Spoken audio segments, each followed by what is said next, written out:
आपको हम दिखें ना दिखें, परंतु आप जहां पर भी बैठकर भगवान का भजन कर रहे हो, जहां पर भी बैठकर भगवत कीर्तन कर रहे हो, जहां पर भी बैठकर शिव महापुराण की कथा को श्रवण कर रहे हो, ये निश्चित है आप जहां भी बैठकर कथा सुन रहे हो, भले हमें दिखे ना दिखे, संसार वालों को दिखे ना दिखे, पर इतना जरूर है कि मेरे महादेव को जरूर नजर आएगा, वो निश्चित है।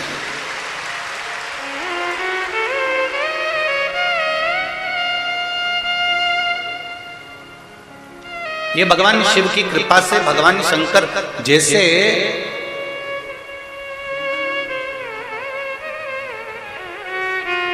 भजन करने वाले का भजन भगवान तक अपने आप पहुंच जाता है, उसकी दृष्टि भजन करने वाले पर अपने आप पड़ जाती है, उसी तरह जैसे जिसके गले में सोने की रकम होती है, जिसके गले में सोने का हार होता है, जिसके गले में स्वर्ण के आभूषण धरे होते हैं, जिसके शरीर पर सोने की रकम पड़ी होती है, सोने के आभूषण पड़े होते हैं, सोने के हार पड़े होते हैं, उस पर चोर की नजर जरूर होती है। पर आप चोर को नहीं देख रहे हो, पर चोर आपको देख रहा है क्योंकि आपके गले में सोने की रकम है।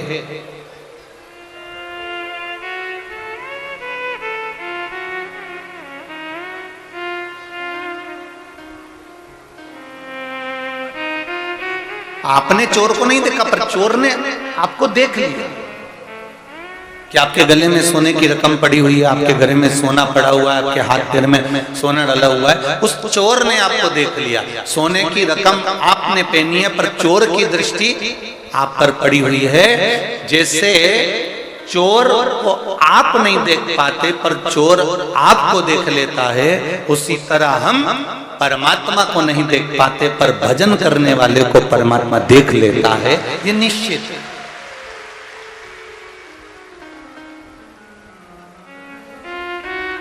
जहां भी बैठकर हम भजन कर रहे हैं, जहां हम शिव मंदिर में एक लोटा जल समर्पित कर रहे हैं, भगवान शंकर के मंदिर में जा रहे हैं, भगवान शिव को रिझा रहे हैं, शंकर जी का गुणगान कर रहे हैं, शिव नाम का स्मरण कर रहे हैं, तुम कहीं पर भी बैठकर श्री शिवाय नमस्तुभ्यम का जाप करो, चाहे एक लोटा जल तुम कहीं पर भी बैठकर समर्पित करो, शिव उसको देख लेगा, शंकर उसको स्वीकार कर लेगा।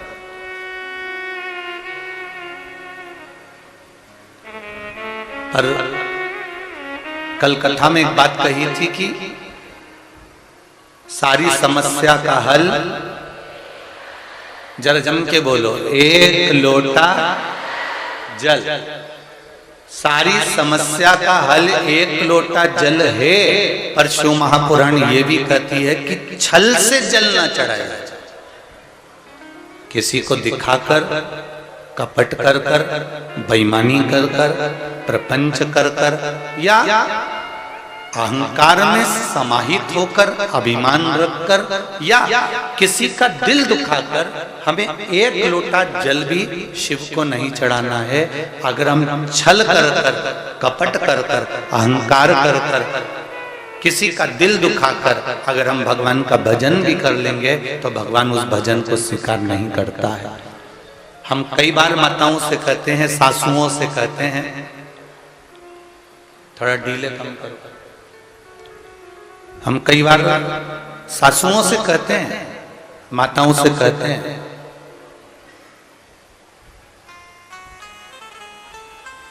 अब एकादशी का व्रत रखा, सास का एकादशी का व्रत है, और सास बहू को अपशब्द कहे, बेटी को ताने दे दे, या बेटे को अपशब्द कह दे, या बहू को अपशब्द कह दे, तो ईमानदारी से बोलो, एकादशी के व्रत का पुण्य मिलेगा? अच्छे से तो बोलो, नहीं मिलेगा ना। एकादशी के व्रत का पुण्य नहीं मिल सकता। विक्रम बेताल की कथा, विक्रम बेताल का नाटक जिसने भी टीवी पर देखा होगा उसको मालूम होगा कि तू बोला और वो चला। शिव महापुराण भी यही कह रही है, जब हमारा व्रत रहता है, जब हमारी साधना रहती है, जब हम शिव जी के मंदिर में एक लोटा जल चढ़ाने के लिए जाते हैं, भगवान का गुणगान करने के लिए जाते हैं, पशुपति व्रत करने के लिए जाते हैं, भगवान का मंत्र जाप करने के लिए जाते हैं, भगवान की कथा को श्रवण करने के लिए जाते हैं, शिव महापुराण की कथा कहती है अगर हमने भगवान का भजन करा, पूजन करा, कीर्तन करा, शिव महापुराण की कथा श्रवण करी, या एक लोटा जल चढ़ाया, या हमने पशुपति व्रत करा, या सोमवार का व्रत करा, या एकादशी प्रदोष कुछ भी हम कर रहे हैं, और मालूम पड़े हमने किसी को अपशब्द कह दिया उसके दौरान, तो ये याद रखना कि उसका पुण्य हमारे खाते में नहीं मिलता, तुम्हारा पुण्य समाप्त हो जाता है, उस पुण्य की कोई परिभाषा नहीं। अच्छा करो, अच्छा सोचो, अच्छा विचार करो। बहुत ध्यान देना, नीले कलर का चश्मा लगाओगे तो सब नीले दिखेंगे, लाल कलर का लगाओगे तो सब लाल दिखेंगे, और पीले कलर का लगाओगे तो पीले दिखेंगे। हमारी दृष्टि जैसी होगी, सामने वाला व्यक्ति वैसा नजर आएगा। कपटी को कपटी नजर आता है, पापी को पापी नजर आता है, ईमानदार को ईमानदार नजर आता है, धर्मात्मा को धर्मात्मा नजर आता है, पुण्यात्मा को पुण्यात्मा नजर आता है, सत्कर्मी को सत्कर्मी नजर आता है, भजनावली को भजनावली नजर आता है, धार्मिक को धार्मिक नजर आता है, और जिसके भीतर पाप की वृत्ति बहुत भरी होती है उसे संपूर्ण विश्व में पाप ही नजर आता है, उसे कोई दूसरा दिखता है।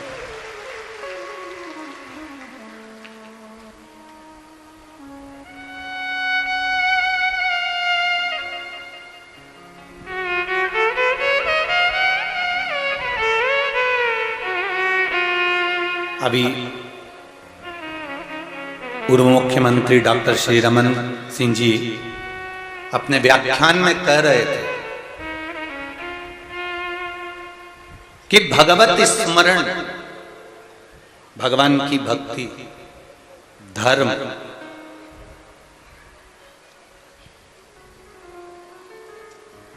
ये हम कहीं दूर से लेकर नहीं आ सकते, हम इसको अपने भीतर से प्रकट कर सकते।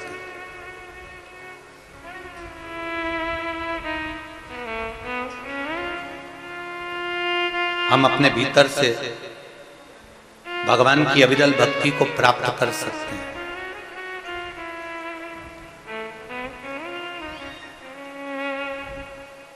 कहां से आएगी ये भक्ति? शिव महापुराण की कथा कहती है, आप शंकर जी के मंदिर में एक लोटा जल चढ़ाने के लिए जाओ, बहुत दूर जाने की जरूरत नहीं है, जो तुम्हारे नजदीक में शंकर जी का मंदिर हो, जो शिव जी का ओटला हो, अगर किसी वृक्ष के नीचे, किसी मंदिर में, किसी झोपड़ी में, जहां कहीं भगवान देवाधिदेव महादेव विराजमान हैं, वहां पर एक लोटा जल जब हम लेकर जाते हैं तो हृदय से हम शिव को केवल जल नहीं चढ़ाते, हम केवल शंकर भगवान को जल समर्पित नहीं करते। शिव महापुराण की कथा कहती है, हमने जो पूर्व में कर्म करा है और उस कर्म का भोग हम इस मनुष्य शरीर को प्राप्त कर कर जो काट रहे हैं, हमारे भाग्य में जो पूर्व के कर्म के कारण दुख लिखा हुआ है, जब हम शंकर भगवान को एक लोटा जल चढ़ाते हैं तो अपने कर्म की गति को, उस दुख को हम अपने आप काट देते हैं, केवल एक लोटे जल से समर्पित कर।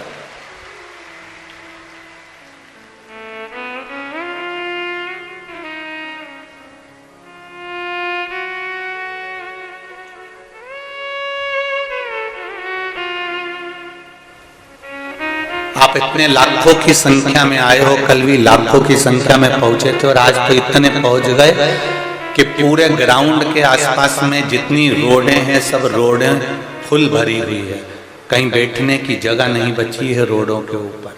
आप इतनी संख्या में पहुंचे हो, जरा विचार करिएगा, एक मन में एक भाव रखिएगा। सियोर वाला महाराज को ना तो कोई मंत्र आता है, ना कोई है, ना कोई विद्या आती है, ना कोई हम बेल देना जानते हैं, ना हमारे पास में भभूति है, ना हमारे पास में कोई दिखावे का काम है, हमारे पास में तो केवल एक काम है कि आप शिव जी के मंदिर जाओ और भगवान के मंदिर में जाकर अपने दिल की बात देवाधिदेव महादेव से कहो, क्योंकि ब्रह्मा ब्रह्म लोक में रहते हैं, भगवान विष्णु वैकुंठ में रहते हैं और मेरा देवाधिदेव महादेव इस पृथ्वी पर निवास करता है।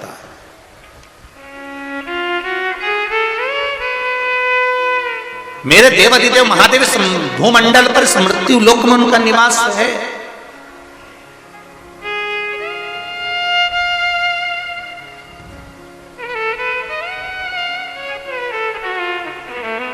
उसको पहचानो, उसको जानो। आज पूरी दुनिया के लोग भले आपसे कहें कि एक लोटा जल चढ़ाने से क्या होता है, बेलपत्री का प्रयोग करने से क्या होता है, बेलपत्री खाने से क्या होता है, बेलपत्री चढ़ाने से क्या होता है, ये इतने जो पत्र हैं, कल के पत्र तो उतर दे दी, आज के पत्रों का फिर ढेर लगा हुआ है। ये पत्रों में ये आपका एक पत्र देखिए, इसमें केवल आपका विश्वास छुपा हुआ है। एक पत्र में तो एक माता ने अपना पूरा मेडिकल की पूरी रिपोर्ट लगाई है, देखिए आप।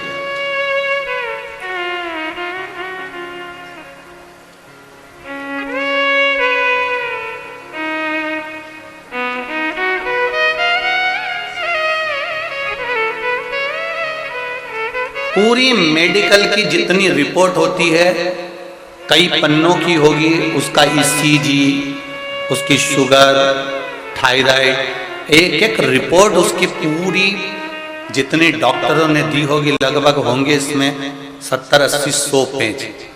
अब इतनी पूरी डॉक्टरों की रिपोर्ट इसके पास में लगी हुई है। और मैं कहूँगा आस्था चैनल वालों को इस बेटी का वेंटिलेटर पर पड़ा हुआ फोटो भी अवश्य दिखा, कि इस बेटी को वेंटिलेटर पर पटका गया था। ये देखिए। अब इस पत्र को अपन पढ़ें। मेरा नाम शंकर यादव है। मैं गयानार दुर्ग छत्तीसगढ़ से आया हूं। कहीं बैठे हो शंकर जी यादव, कहीं बैठे हो तो दोनों हाथ हिलाइएगा। जहां कहीं बैठे हो शंकर जी यादव, कहीं बैठे हैं? अच्छा, उधर बैठे हो क्या? दोनों हाथ हिला दो एक बार शंकर जी। हाँ ठीक है, दिख गए यहाँ। श्री शिवाय नमस्तुभ्यम। 1, 2, तीसरे नंबर के पंडाल में शंकर जी यादव बैठे हुए। 27/4/2022 की बात है गुरुदेव। मेरी लड़की बहुत अच्छी थी, उसका पीछे फोटो लगाया गया है जब वो अच्छी थी उस समय।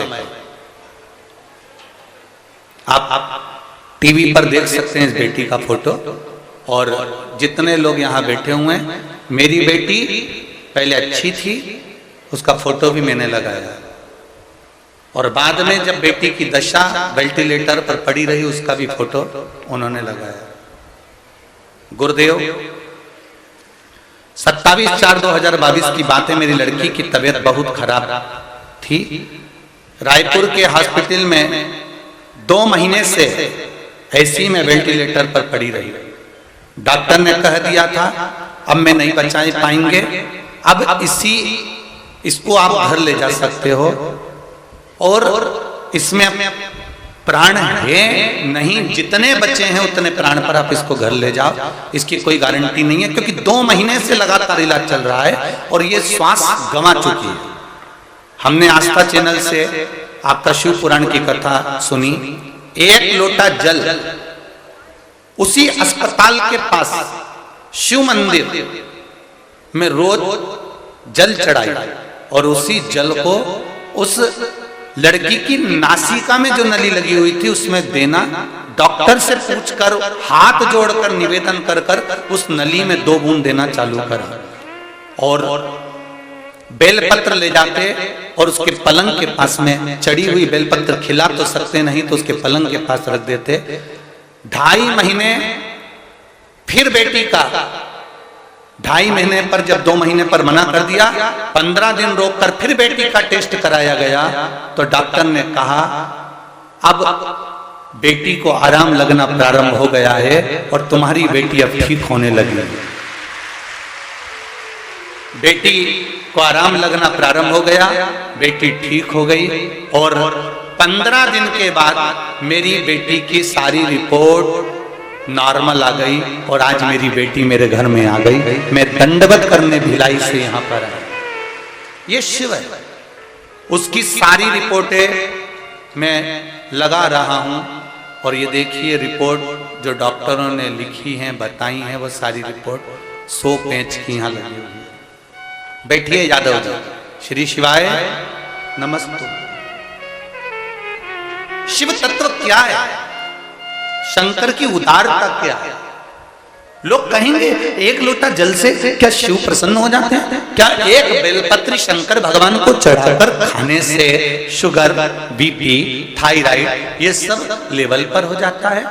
हमारा निवेदन है, खाना मना नहीं है, पर एक निवेदन सबसे बड़ा है कि पहले आपके दिल में शंकर जी के प्रति विश्वास हो और तुम शंकर जी की कभी निंदा नहीं सुनते हो और ना कहीं शिव निंदा सुनना पसंद करते हो, तो समझ लो कि शिव ने तुमको साथ लिया और तुम्हारा कार्य कर दिया।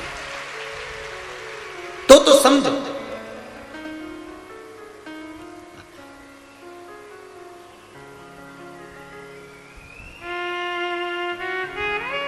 कोई शिव पुराण की निंदा करे, कोई शंकर की निंदा करे, कोई शंकर को अपशब्द कहे,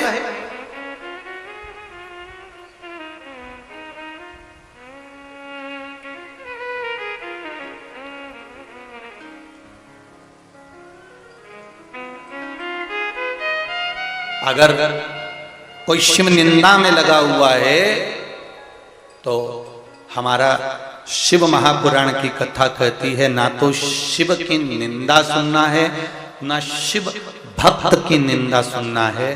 कोई माता अगर एक लोटा जल चढ़ाने शिव मंदिर में भी जा रही है और आप दुकान पर बैठे हुए और आपके पास में कोई दूसरा बैठा हुआ है और कह रहा है कि देखो ये शंकर जी के मंदिर में चल दी, ये शिव जी को जल चढ़ाने चल दी, एक निवेदन है, जो जल चढ़ाने जा रही है उसके जीवन का पूरा पाप तेरे मात्र निंदा करने से तेरे खाते में चला जाता है, केवल निंदा का।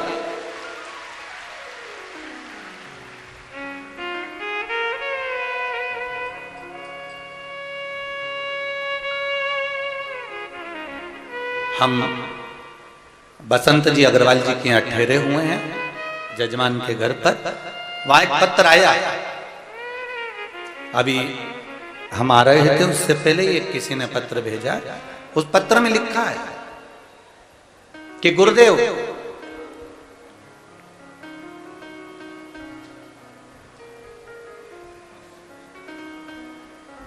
मान लो हम शिव मंदिर नहीं जा पाए, मान लो हम शंकर जी के मंदिर नहीं जा पाए, शिव जी को एक लोटा जल नहीं चढ़ा पाए, शंकर का मंत्र का जाप भी नहीं कर सके,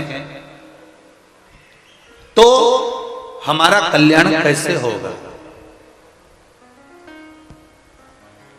कोई जरूरी नहीं है कि आप अगरबत्ती लगाएं, धूप बत्ती लगाएं, दिया जलाएं। शिव महापुराण की कथा कहती है दिया जलाने से ज्यादा, अगरबत्ती लगाने से ज्यादा, भगवान की स्तुति करने से ज्यादा पुण्य मिलता है किसी गरीब की सेवा में लग जाओ और उसका जीवन सार्थक बना। ये पुण्य है।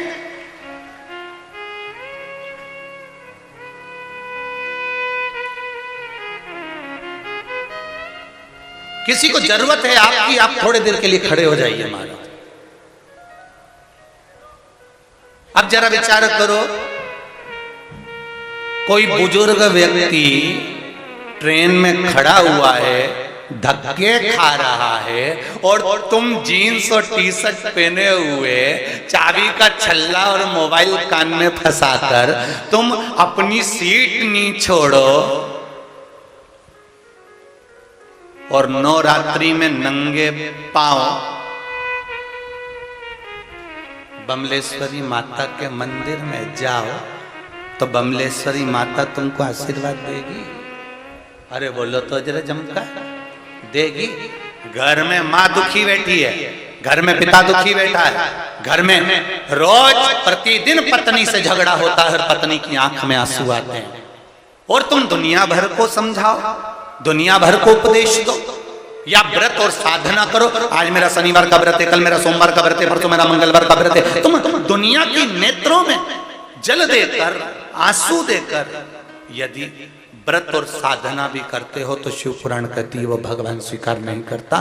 भगवान तो कहता है निर्मल मन सो मोहि पावा, मोहि छल छिद्र कपट ना भावा। शिव पुराण कितनी अच्छी बात कहती है। आप किसी को अगर कुछ भी नहीं कर सकते, आप किसी को दान भी नहीं दे सकते, आप किसी को पुण्य भी नहीं दे सकते, आप किसी को 1 रुपया दान नहीं कर सकते, आप भगवान को दिया भी नहीं लगा सकते, आप मंदिर में नहीं जा सकते, तो शिव पुराण एक बात जरूर कहती है कि रास्ते में पड़ा हुआ पत्थर भी उठाकर, पत्थर को भी अगर चुनकर आपने एक कोने में ले जाकर डाल दिया, तो जैसे शबरी ना तो भगवान का भजन करती थी, शबरी ना भगवान की पूजन करती थी, शबरी ना मंत्र जाप करती थी, शबरी ना नाम जाप करती थी, शबरी केवल एक काम करती थी कि रास्ते में जो कंकर पड़े होते थे उसको रोज बीन लेती थी, और राम उस शबरी जी को दर्शन देने के लिए चले जाते हैं। आप दूसरे के मार्ग में आने वाले कंकर को भी बीन कर अगर फेंक दोगे तो निश्चित है शंकर कृपा कर देंगे। ये निश्चित, इसमें निश्चित शिव कृपा करेंगे, दया करेंगे, उदारता करेंगे।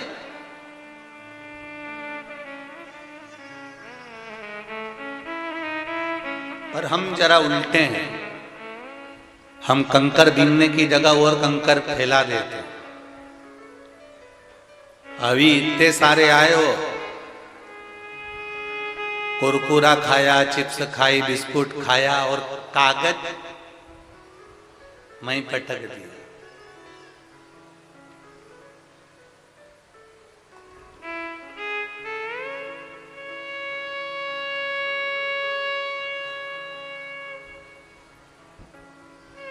हमने कचरा उठाया ही कहाँ, हमने कंकर बीना ही कहाँ। शिव महापुराण की कथा कर रहे, हम थोड़ा थोड़ा किसी का भला करते हुए, थोड़ा थोड़ा सत्कर्म करते हुए आगे बढ़, अग्रण्य भाव में आगे बढ़ते चले। और जब हम भगवान की अविरल भक्ति की ओर अग्रण्य होंगे, बढ़ेंगे, तो निश्चितता है कि उसका सुख हमको मिलेगा। तेरा ही दिया मैंने खाया पिया है, तेरा शुक्रिया है, तेरा शुक्रिया,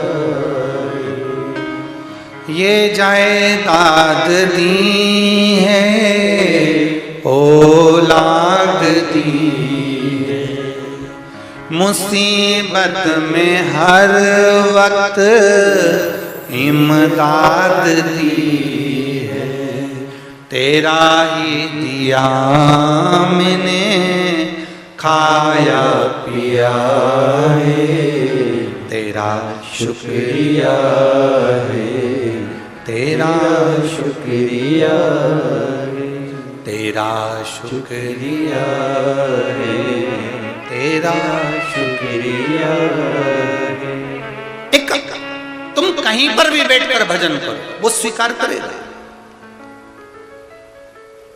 हमने तो यहां तक कहा है मंदिर में जाकर जल भी नहीं चढ़ा सकते, तो मंदिर के बाहर से निकलकर शिव मंदिर के सामने अगर आपकी दृष्टि पड़ जाए, आपके नेत्र शंकर के द्वार पर भी पड़ जाए, तो समझ लेना कि बैकुंठ के द्वार के रास्ते तुम्हारे लिए निश्चित खुले।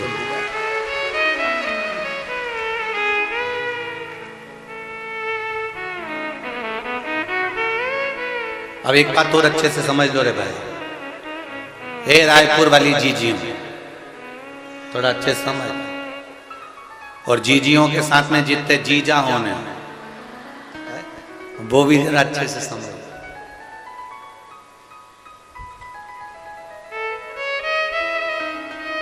ना तो बैकुंठ आपने देखा, ना बैकुंठ सीहोर वाले महाराज ने देखा, और जिसने देखा वो आज तक आके बताइए ही नहीं। बोलो सही है कि गलत है? पर शिव महापुराण की कथा कहती है ना बैकुंठ हमने देखा है ना बैकुंठ तुमने देखा है, पर हमारे शास्त्र कहते हैं कि भगवत भजन करो तो बैकुंठ प्राप्त होता है। शिव महापुराण की कथा कहती है शंकर जी पे एक लोटा जल चढ़ाना प्रारंभ करिए, शिव जी का गुणगान करना प्रारंभ करिए, आपको बैकुंठ जाने की जरूरत नहीं पड़ेगी, बैकुंठ अधिपति आपके पास आएगा, ये निश्चित है। आप शिव का भजन तो करो।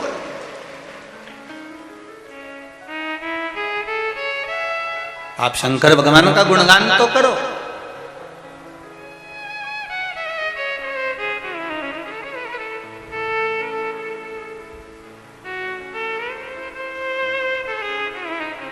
और जब करोगे तो मिलेगा, ये निश्चित। दिल मेरा रखना तेरे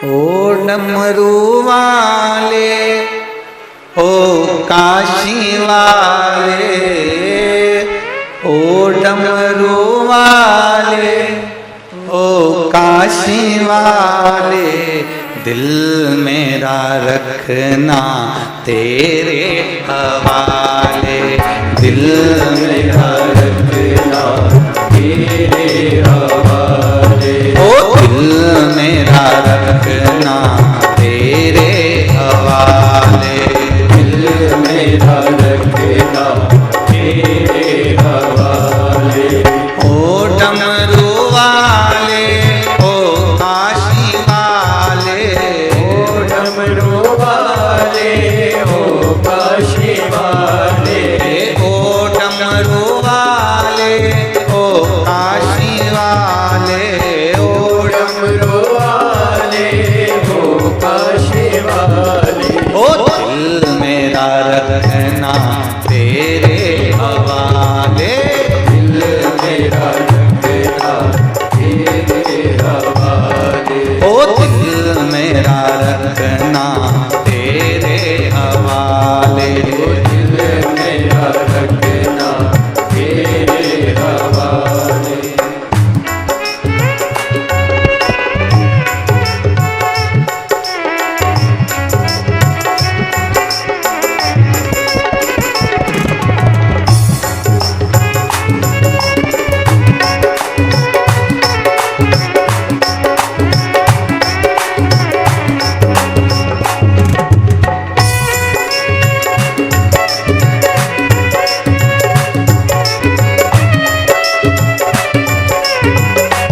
हमको लगा ले, अपने चरण से हमको लगा ले। ओ दिल मेरा रखना तेरे हवाले, दिल मेरा रखना तेरे हवाले। ओ दिल मेरा रखना तेरे हवाले, दिल मेरा रखना तेरे हवाले।